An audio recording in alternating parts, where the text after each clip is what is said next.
Halo, Halo, Indah. Gari. Halo, apa kabar? Baik. Oke, gimana? Aku panggilnya Apa? dok. Ada panggilan lain selain Dok? Kakak. Nah, itu Oke, kakak. itu kayak lebih nyaman sih. Oke. Oke, gimana how's your day today? Capek, kurang istirahat. Physically or emotionally? Physically and emotionally, Oke. both. Oke. Iya gitu. Apa yang bikin capek? Yang bikin capek, kurang tidur sih karena kemarin abis dari Bali, terus kayak langsung flight balik langsung ke sini, gitu. Oke. Capek, physically capek. Iya. Memang nggak ada kesempatan untuk istirahat dulu atau gimana? Ada sih, ada. Cuman emang, ya gitu deh kak. Iya, capek aja ya. Capek aja. Tapi fine kok, fine. Oke. Karena aku baru pertama kali berkonsultasi Doing dengan, this. doing Oke. this kayak gini ya. Kayak gitu tuh biasa apa sih yang keresahan gitu atau kayak?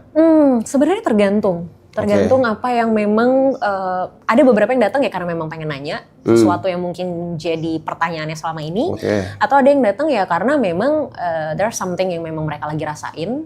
Either itu mereka mau dapetin alternatif solusi, insight, input, or even ya emang cuma pengen cerita aja.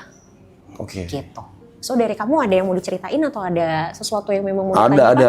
Apa tuh? Saya suka nggak sadar kalau misalnya aku tuh orangnya suka marah dan bicara dengan nada tinggi. Kamu tidak sadar melakukan itu?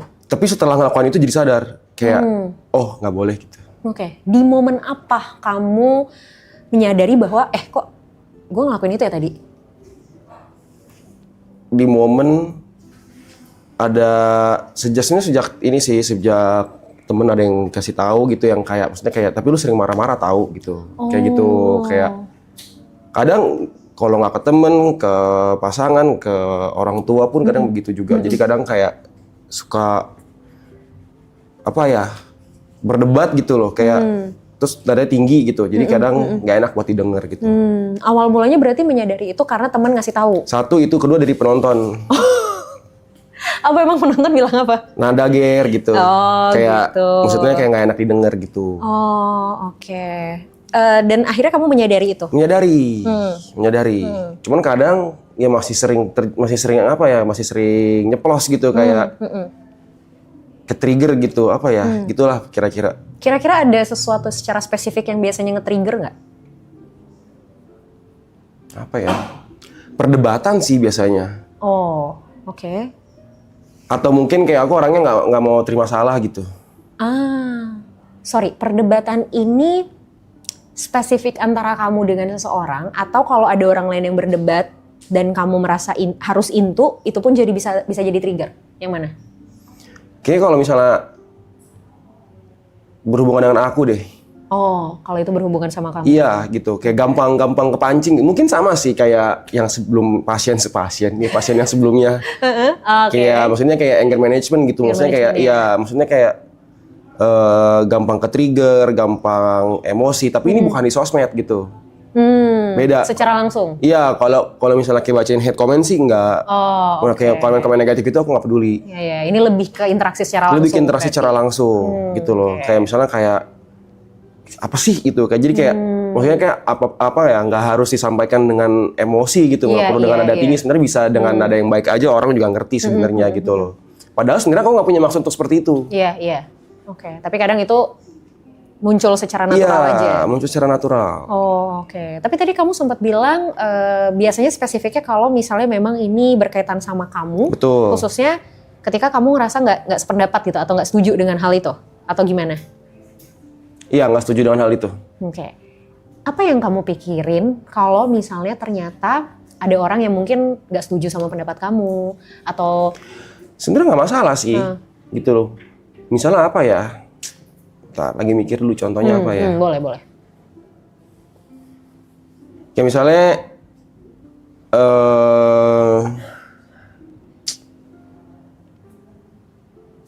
waktu itu kemarin ada acara di sini, terus ada yang numpahin karpet misalnya. Oke.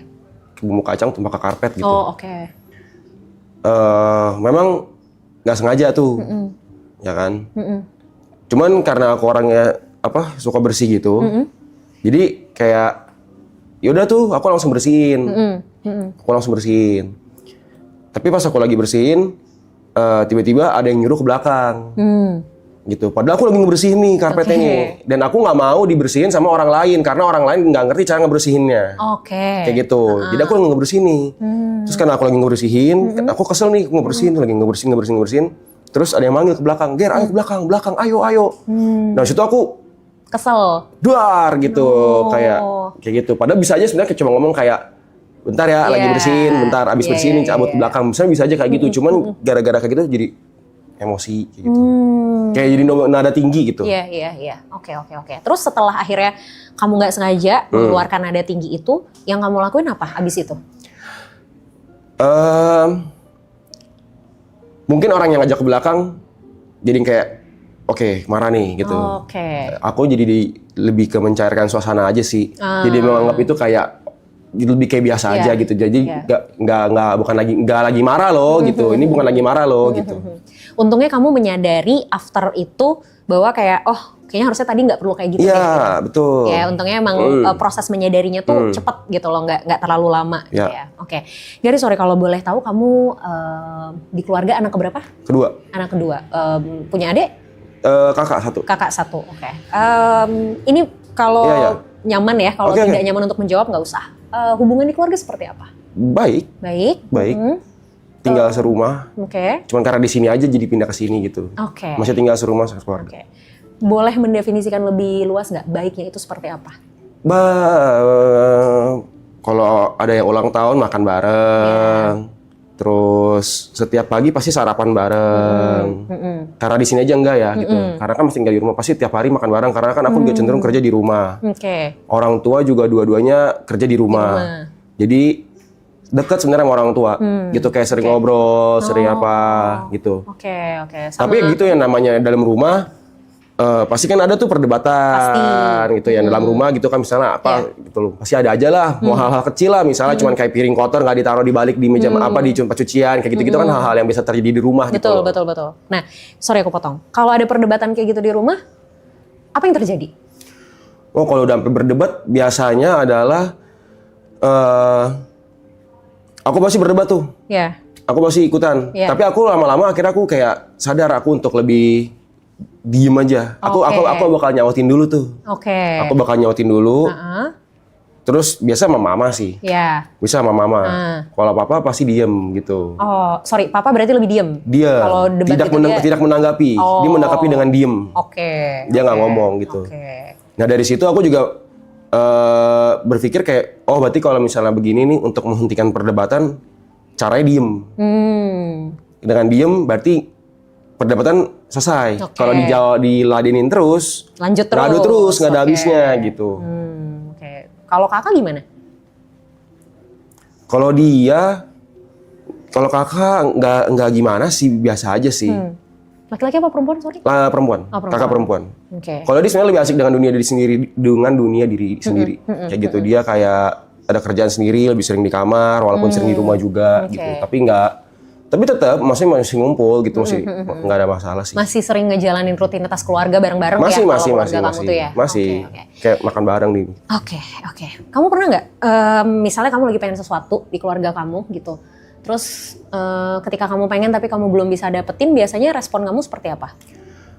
Ini dapetin ini berupa apa nih?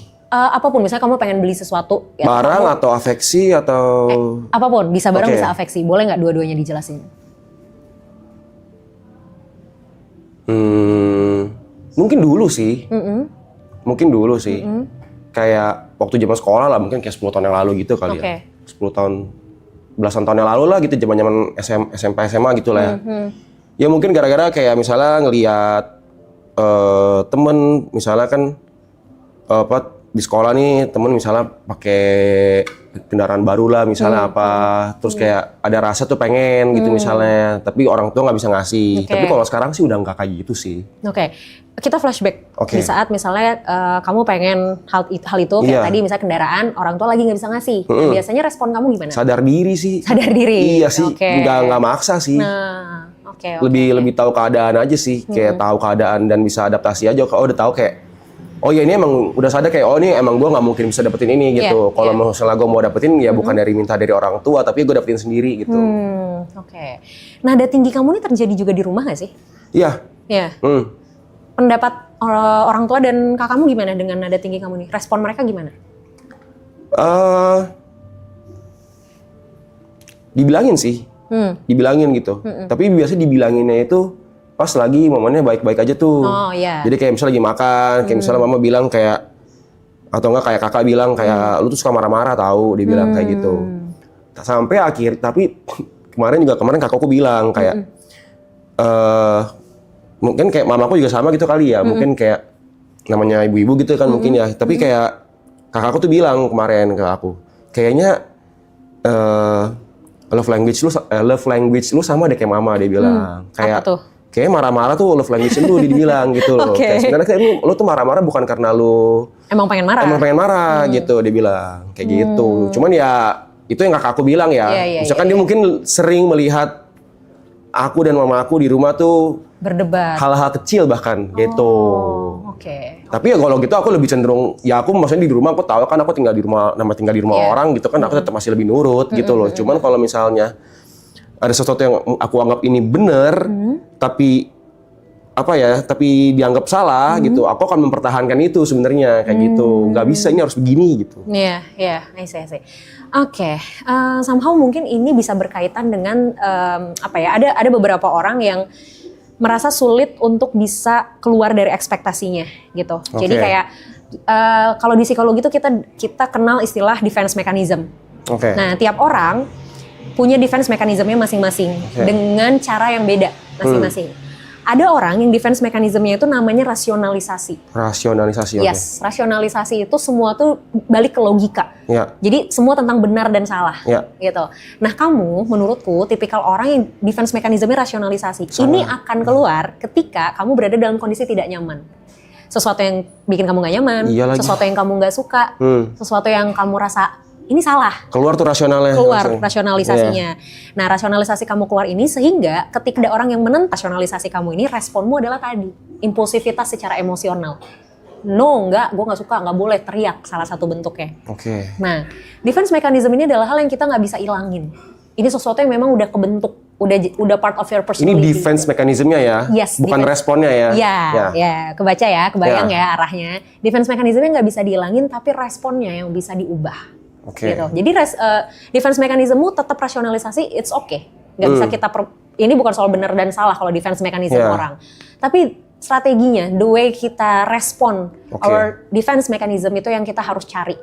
Nah, kalau selama ini kamu melakukan respon terhadap defense mechanism kamu dengan tadi misalnya ngebentak atau marah-marah, sekarang kamu harus mencari strategi baru, gimana ya supaya ini tuh saya bisa tetap defense, tapi caranya tuh tidak merugikan diri saya dan orang lain.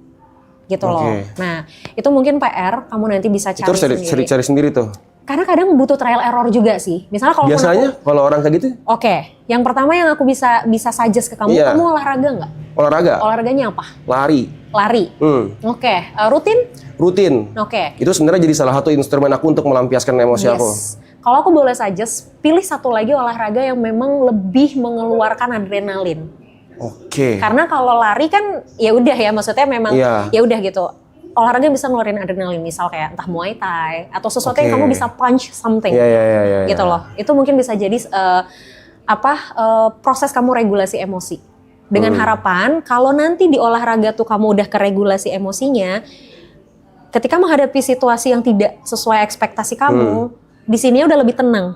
Jadi kalaupun akhirnya mindset kamu nanti yang akan kepengaruh. Ini salah, gue nggak suka, tapi buat orang lain mungkin ini nggak salah. Jadi cara ngeresponnya bisa dipikir dulu, bisa ditahan. Bener. Tapi yang harus kamu atasi dulu emosinya. Karena masalahnya gini, kalau emosi ini nggak diatasin dan dia sifatnya mendominasi, nggak akan bisa mikir positif kita. Kayak yang tadi aku jelasin sebelumnya soal adrenalin, bikin orang deg-degan, oksigen kurang ke otak. Kita nggak bisa mikir jernih. Karena sisi emosional kita yang lagi naik, yang lagi dikasih makan ibaratnya. Otomatis sisi emosional kita ini harus dikasih makan di tempat yang tepat dulu. That's why ketika menghadapi sesuatu, menghadapi satu situasi, ya udah gitu. Kita akhirnya bisa lebih ngandelin logika kita. Kebayang? Ya, dicoba dulu aja mungkin bisa cari alternatif. Dimulai dari cari alternatif olahraga lain. Kalau misalnya ternyata setelah dicoba aja dulu beberapa bulan ini. Kalau misalnya setelah dicoba ternyata masih belum membantu juga, aku sih suggest mungkin kamu bisa sesi lebih lanjut sama psikolog. Ya, untuk nanti kita ditemuin nih kira-kira ini tuh di mana nih core problemnya. Ya? Makasih. Thank you, sama-sama. Thank you, Kak.